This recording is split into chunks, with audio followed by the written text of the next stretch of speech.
નમસ્કાર વિદ્યાર્થી મિત્રો, પ્રમેય 10.1 અને પ્રમેય 10.2 એ બે બહુ ઇમ્પોર્ટન્ટ ટોપિક છે કે જે તમારે 3 માર્કમાં પૂછાય જ છે. તો એ બધી જ એક્ઝામમાં પૂછાશે. તો એના માટે આજે આપણે પહેલા સમજૂતી લઈ લઈએ.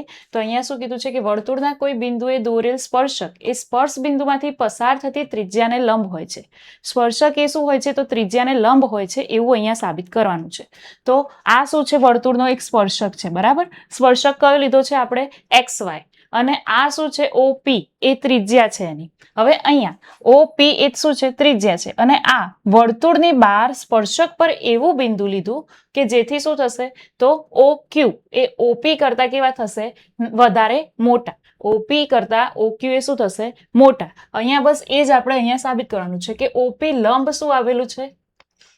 OP લંબ શું છે? તો XY. એટલે અહીંયા શું થશે? તો O કેન્દ્રિત વર્તુળ અને બિંદુ P આગળ સ્પર્શક કયું લીધું છે? XY.